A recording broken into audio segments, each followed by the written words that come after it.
इनका मुकदमा दर्ज हो गया थाने शरपुर 3 दिन हो गए ने ते पुलिस की नाकामी।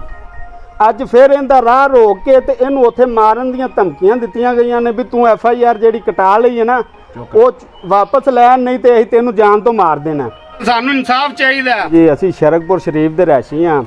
यह साडे चाचे दा पुत्तर है ते इहदे नाल बहुत ही जुल्म होया, बहुत ही ज़्यादती होई है। ये इंज के सऊदी अरब तो 10-12 साल बाद आया, उतों जो कुछ कमा कमू के लिया बेचारे ने रिजक का जरिया बनाया, ट्रैक्टर ते ट्रालियां लईयां सन ते इहदे घर आए ने कुछ गुंडे हैगे ने इत्थों दे नाल दे पिंड दे, उन्हें आके ते अंधा धुंध फायरिंग कर दी इहदे ते।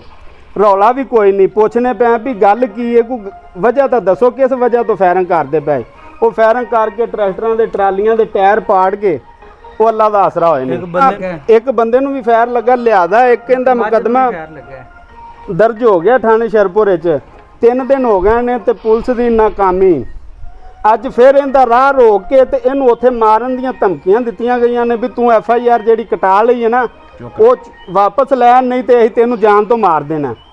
वो बंदा पूछे भी ये कोई इंडिया तो आया है, ये पाकिस्तान दे विच कोई इंसाफ नां दी चीज़ ही नहीं रह गई। ये शरकपुर तो इंज बनया खड़ा, अल्लाह माफ़ करे, इत्थे कलैशनां दे नाल सरकारी असला इत्थे चलिया। इन्ना को सारे शहरी ने इत्थों दे महल्लेदार ने, इन्हां नूं पुछ लवो कि इत्थे की आलम होया है। एक मੱਝ ਨੂੰ ਫੈਰ ਲੱਗਾ ਉਧਰ ਚਾਚੇ ਨਾਲ दहशतगर्दी फैलाई है जी, उन्हें बहुत ज़्यादा दहशतगर्दी फैलाई है और खौफ हरास पड़ा है और असी इत्थे बहुत परेशान ने जी इसका। सारे इलाके वाले इंज के जिवें कश्मीर का बार्डर बनया ते उतों फिर मुलजम इनू धमकियां दे रहे हैं। इनका हर कसूर तो कोई दसिया जाए ना भी उतों सऊदी अरब तो जोड़ा कोई प्रदेश कट के लै गया है वो मगरों पाकिस्तान आया तो इत्थे पाकिस्तान ही इनू तफज नहीं है। तो लिहाजा ये साडी वजीरे आला अगे गुजारिश है, IG पंजाब अगे, DPO साहब अगे, लिहाजा इनका जोड़ा परचा है उन्होंने अपना जी दफा लगती है 452 इनके घर आके वड़ के कुटिया ने बच्चों फायरिंग की ने। आ वेखो सारा दरवाजे वेखो, ट्रैक्टर ट्रालियां ने बाहर खड़ियां, ये वेखो। मेहरबानी गुजारिश है इनू इंसाफ दिता जाए।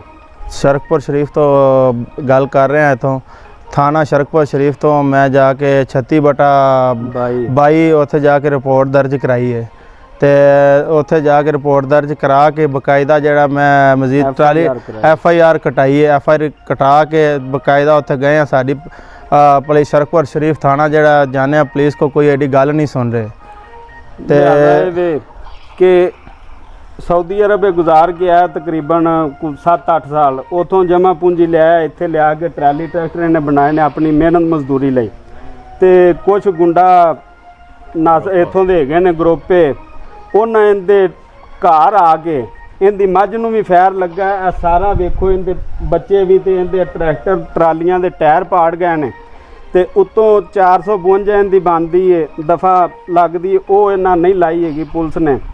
तो लिहाजा ये वे कि ये चाचे मेरे दा पुत्तर है तो इन्हें इंसाफ दिता जाए। इनू आला हुक्मरान अगे गुजारिश है, वजीरे आला पंजाब अगे, शहबाज शरीफ अगे, IG पंजाब अगे कि ये वे कि इत्थों का जोड़ा खौफो रास जोड़ा इत्थे इन्नी अंधा धुंध फायरिंग हुई है, कलैशन चली है, 223 राइफल चली है इत्थे, इन्ना जिमें कोई कश्मीर का बार्डर बनया है।